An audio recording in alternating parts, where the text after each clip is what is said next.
G'day, guys, and welcome to another episode of the Mindful Men podcast. I'm your host, Simon Rinnie, and today we're getting mindful about ChatGPT and how artificial intelligence can help businesses and content creators to create content.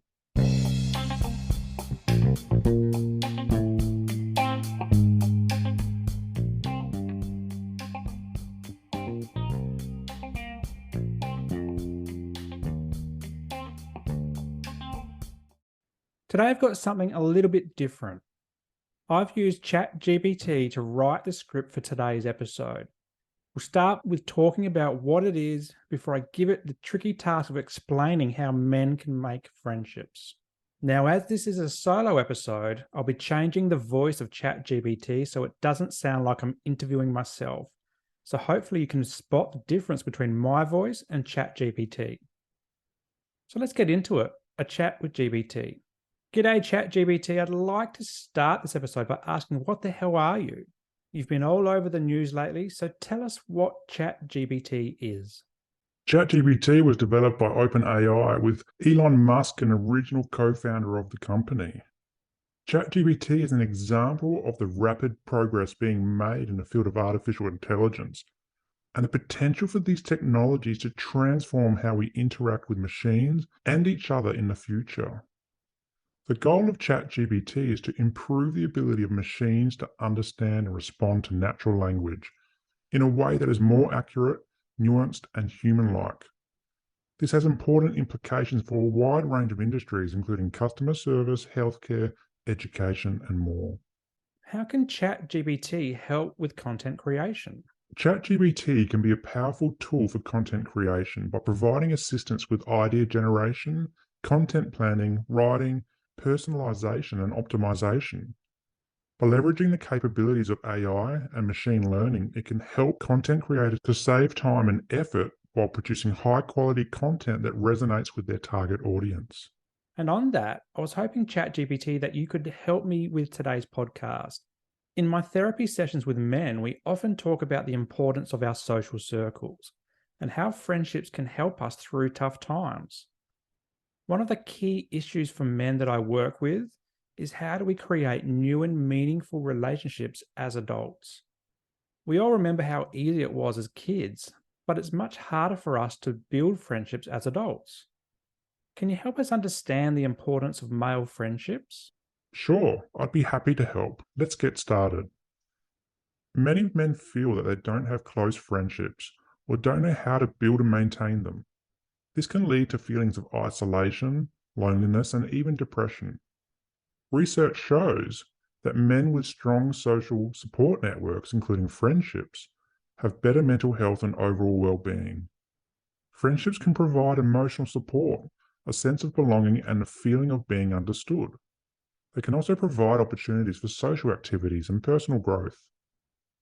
Yeah, great points there, ChatGPT. Have you got some tips on how men can build and maintain friendships? Let's start with building and maintaining friendships, and this takes effort. So don't wait for others to reach out to you, reach out to them by suggesting that you go grab a coffee or attend a social event together. Find common interests because these are often the foundation of building friendships. Consider joining a club or a sports team, taking a class or attending events related to your hobbies and interests, or even using social media groups to connect with people who share your passions. The next one's being a good listener and show interest in others. This is an essential component of building strong friendships. But it's also about showing the genuine interest in other people's experiences and perspectives. Avoid interrupting or dominating conversations and give the other person your full attention. The next one's being willing to share your own experiences and vulnerabilities. Now, vulnerability is a critical component of building friendships. By being open and honest about your experiences and struggles, and being willing to share your feelings and emotions, you can create a deeper level of trust and understanding between you and your friends. Now, the next one's about making time for social activities. Regularly schedule social activities in with your friends because this is important in maintaining and deepening your relationships. Make a point to attend social events such as parties, dinners, or outings, or plan activities such as hiking, playing sports, or attending concerts together. And lastly, use technology to your advantage. Stay connected with friends who live far away, and this can be challenging, but technology can help bridge the distance. Use video chat platforms, social media, or instant messaging to stay in touch regularly. Make a point to schedule virtual get togethers, such as game nights or movie nights, to stay connected despite the distance. Wow, it sounds so simple when you say it out loud. I was hoping you could expand on this and tailor these points to blokey men. Sure, here are some tailored versions of the tips for men who may identify as being blokey. In regards to being intentional, blokey men may be more likely to prioritize work over other commitments. But make it a priority to connect with your mates, even if it means rearranging your schedule or stepping out of your comfort zone. Now, common interests for blokey men are things such as sports, fishing, or DIY projects. Consider joining a local sports team or attending a car or bike show, or even volunteering for a community project that aligns with your interests. In terms of listening, blokey men may be more comfortable with banter than deep conversations.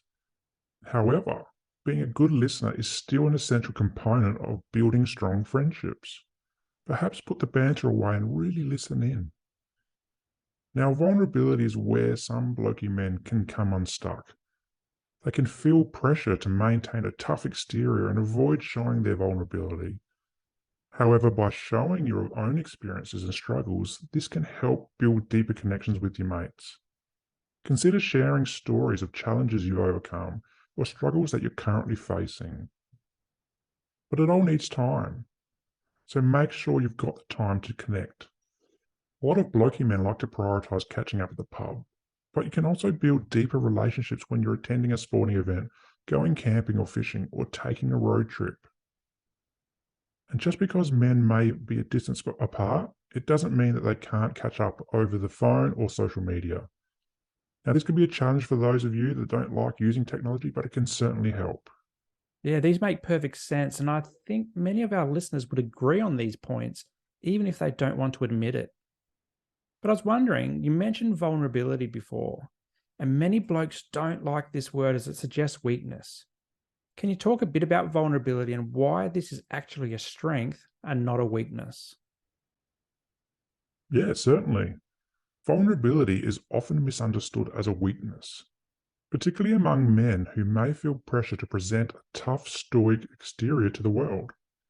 However, vulnerability is actually a strength, an essential component of building strong friendships. Sharing your own experiences and vulnerabilities can help create a deeper level of trust and understanding between you. It can also create opportunities for your mates to support you and for you to support them when they need it. Vulnerability is not about being weak or helpless, but about being authentic and honest with yourself and others. When you open up to your mates and share your struggles or challenges, you're showing them that you trust and value their friendship. This can create a safe and supportive environment where everyone feels comfortable sharing their own experiences and feelings. In addition to this, being vulnerable can help break down the barriers of toxic masculinity, which can limit men's emotional expression and create harmful social norms around what it means to be a man. By being vulnerable, you're challenging these harmful norms and contributing to a culture where it's okay for men to be open and honest about their emotions and experiences.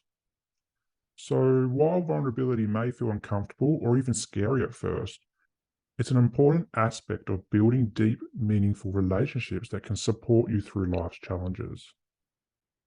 I think a lot of people out there, myself included, struggle when they're opening up for the first time or to someone new. But the more we practice it, the easier it gets. Now, you mentioned before that vulnerability can help build and maintain friendships, even for blokey men. Why do you think that is? Well, when you're vulnerable with someone, you're opening yourself up to the possibility of being hurt or rejected. However, when you take the risk and share your thoughts and feelings and experiences with someone, it can help to build trust and deepen your connection with them. By showing your vulnerability, you're demonstrating that you trust the other person and that you feel safe with them. It can also improve communication between people, When you share your feelings and experiences, you're opening up a channel for honest and open dialogue. This can help to resolve conflicts, build understanding, and deepen your connection with the other person. For example, when you're vulnerable with someone, it can help them understand you better and see things from your perspective. This can increase their empathy towards you and help them to be more supportive and understanding. Now, as we're talking about making and maintaining friendships, I think adults are in a good position of knowing what they want from a friend. And for most of us, that's deeper connection. Vulnerability can help to create a deeper emotional connection between people. When you share your innermost thoughts and feelings with someone, it can create a sense of intimacy and closeness that is hard to achieve in other ways. And the last thing I'll add here is that vulnerability requires emotional intelligence. This is the ability to recognize, understand, and manage your own emotions and the emotions of others. When you practice vulnerability, you're honing your emotional intelligence skills, which can help you in all areas of your life, including your relationships. ChatGPT, thanks so much for talking to me about how we can make friendships, particularly for those of us who are a bit blokey and struggle with this. You're welcome, Simon. Making friends as a man can be challenging, but it's an important part of building a support network and maintaining good mental health. Remember to be yourself, take initiative, and seek out opportunities to meet new people. With patience, persistence, and a positive attitude, you can build meaningful connections with others and enjoy the benefits of friendship. So there you have it, a discussion with ChatGPT about how men can make friendships. But how did that all work? Well, it's a simple process. If you head to chat.openai.com or search openai.com, and on that website, you'll see a Try ChatGPT box. Hit that and create a free account. Now, once you're into the website, you'll see a box that you can simply type a question in or start a conversation. Now, for this episode, I was interested in what topics ChatGPT would recommend for a podcast. So I simply typed in, write a script for a podcast tailored to men. And within about a minute, ChatGPT spat out an introduction for a podcast talking about the importance of male friendships. This gave me the theme and 6 overarching tips in the forms of dot points on maintaining male friendships.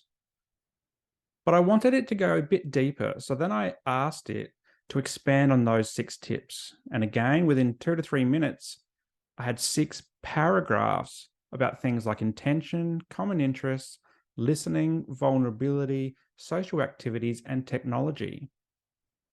But it still only painted a bit of a picture, so I asked it to tailor those paragraphs for blokey men. And off it went again before I asked it to expand on vulnerability.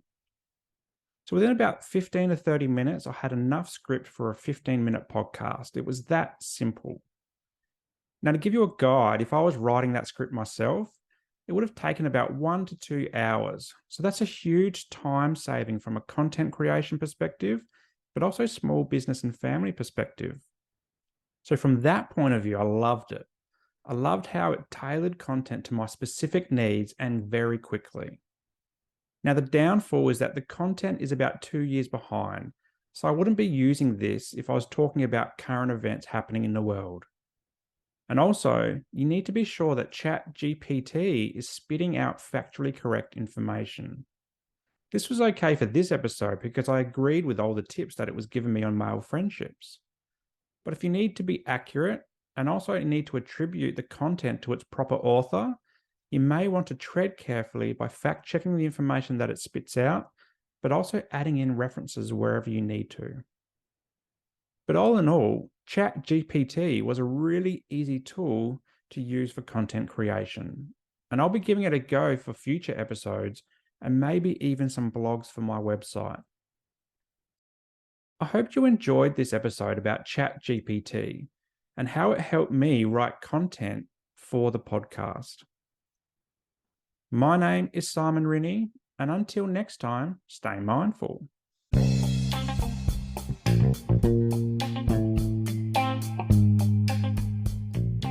If you enjoyed today's episode, make sure that you like it and leave a comment, and then share it with your mates. Also, subscribe to the channel and hit that notification bell so that you don't miss a moment of future episodes to come.